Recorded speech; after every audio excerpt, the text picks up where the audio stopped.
Este é o podcast do Escritório Tavares e Oliveira Advogados Associados, trazendo temas jurídicos atuais e relevantes com especialistas da área jurídica, além de análises sobre o impacto das novas leis no cotidiano das pessoas e das empresas, sempre com abordagem didática, ética e profissional. O episódio número 2 é sobre o Simples Nacional e a distribuição de lucros em 2026, bem como os riscos da recente decisão do Supremo Tribunal Federal sobre o assunto. Esperamos que gostem. Boa audição e até o próximo episódio. Olá, hoje temos a honra de receber o sócio fundador do escritório, Dr. Marcos Antônio de Souza Tavares. Doutor, seja bem-vindo. Muito obrigado e é uma satisfação enorme poder estar no nosso podcast. E, por incrível que pareça, o cenário jurídico tributário brasileiro não tira férias nem no carnaval.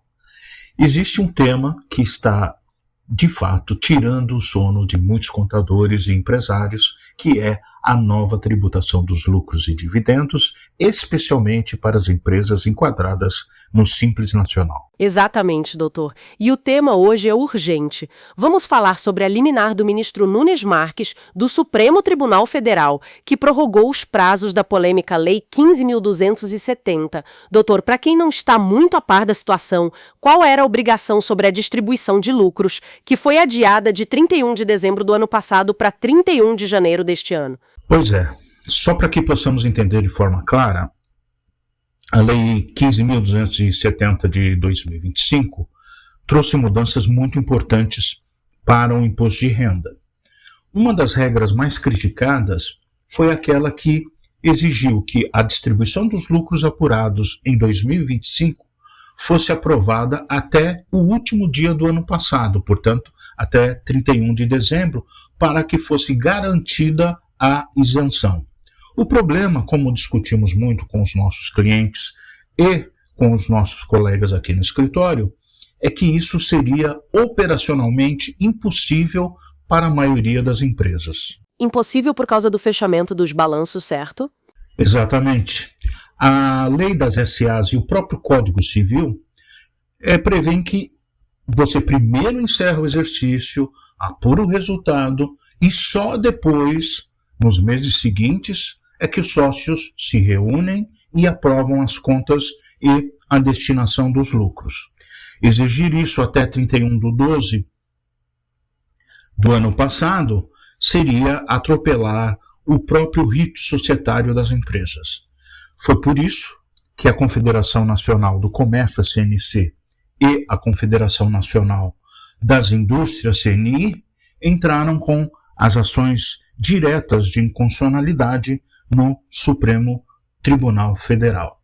É importante ainda lembrar que, recentemente, a questão de 2 semanas, foram ajuizadas 2 novas ações diretas de inconstitucionalidade, a 7933 e a 7934, respectivamente pelo Partido Liberal e pela Confederação Nacional dos Serviços. Os argumentos jurídicos nessas ações diretas de inconstitucionalidade são muito similares. Basicamente, os argumentos mais importantes dizem respeito aos princípios constitucionais da capacidade contributiva, da proibição do confisco e da reserva da lei complementar para que pudessem ser revogados os benefícios concedidos às empresas enquadradas no Simples Nacional. E o ministro Nunes Marques concordou com esse argumento, Dr. Marcos? Sim, o ministro Nunes Marques concordou com esse argumento e concedeu uma medida cautelar importantíssima, mesmo que de forma parcial. O ministro entendeu basicamente que essa exigência antecipada gerava uma insegurança jurídica e um risco econômico muito grave.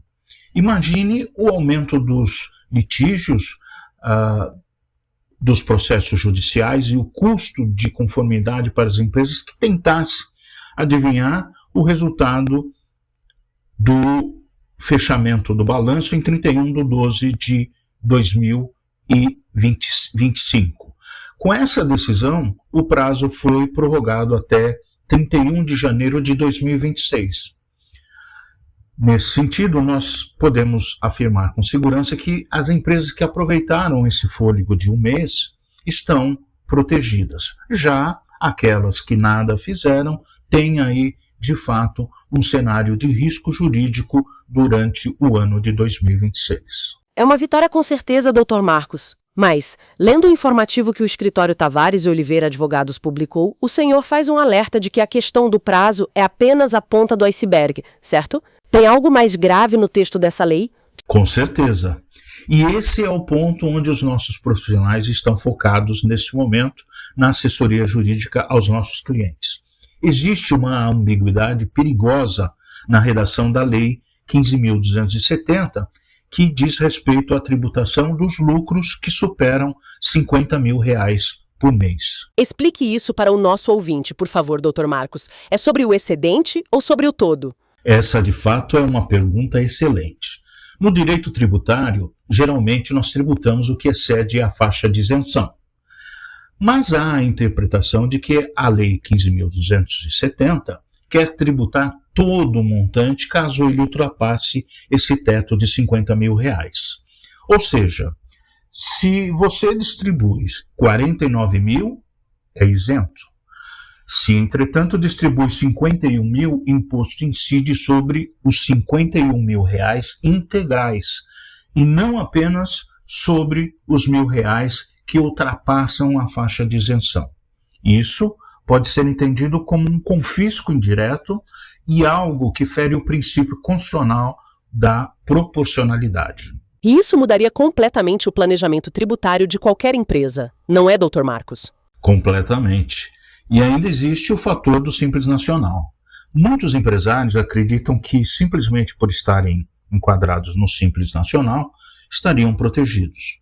Entretanto, é importante lembrar que as novas regras de distribuição de lucro e a exigência da prova contábil do lucro real para manter isenção acima do limite estão batendo a porta dessas empresas e merecem uma atenção especial. Já não basta mais apenas declarar, tem que haver uma contabilidade rigorosa e uma assessoria jurídica competente para que se dê conta do recado. Dr. Marcos, diante desse cenário de liminar que ainda vai ser referendada pelo Pleno do Supremo Tribunal Federal e interpretações dúbias da lei, qual é a postura que o escritório Tavares e Oliveira está recomendando aos clientes? A nossa recomendação é prudência e documentação.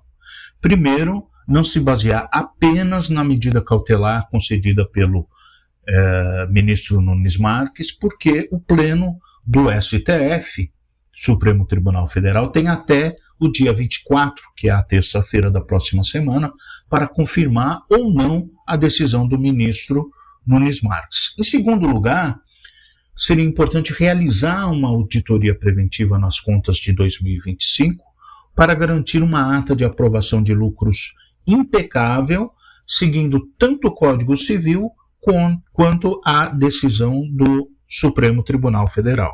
Muitas vezes o empresário foca apenas na operação e esquece que o lucro pode virar um passivo se mal gerido juridicamente. Certo, doutor? Perfeito. O lucro, como todos sabemos, é o prêmio pelo risco do negócio. Mas, sem a assessoria correta, ele se torna um alvo fácil para o fisco. Aqui no escritório, nós procuramos trabalhar com a conformidade integrada. Nós procuramos olhar para a contabilidade do cliente, olhamos para o estatuto social e aplicamos as decisões mais recentes do STF.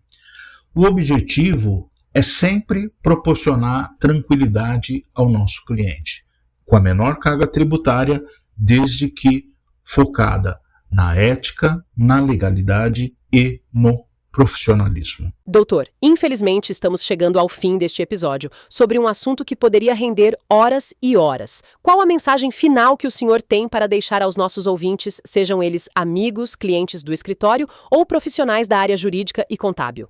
A mensagem basicamente é a seguinte: informação é de fato poder, mas a ação estratégica é realmente o que protege o empresário. A lei é complexa, requer um olhar minucioso, detalhado, e não se pode, de forma alguma, esperar que o problema chegue através de uma notificação da Receita Federal ou mesmo até de uma autuação. Procure sempre profissionais que prezam pela ética e pelo rigor técnico. Muito cuidado, recomendamos sempre aos nossos clientes, muito cuidado com as soluções milagrosas, como a criação indiscriminada de empresas de fachada, a distribuição disfarçada de lucros. São procedimentos muito questionáveis e que podem gerar problemas futuros para os nossos clientes. No nosso site, o tavaresoliveira.com.br, tem um artigo detalhando mais sobre todos esses pontos polêmicos da nova legislação. Excelente! Quero agradecer ao Dr. Marcos Antônio de Souza Tavares pela clareza de sempre. E a você, ouvinte, obrigado pela audiência no episódio número 2. Se você acha que esse conteúdo foi útil, compartilhe no seu LinkedIn, marque o escritório no Instagram e nos siga no Spotify para não perder os próximos capítulos dessa reforma tributária que está só começando e que estamos acompanhando de perto. Um forte abraço a todos e até a próxima, se Deus quiser. Até o próximo episódio. Este podcast é uma produção do escritório Tavares e Oliveira Advogados Associados, buscando as melhores opções legais para os clientes, sempre com ética, legalidade e profissionalismo.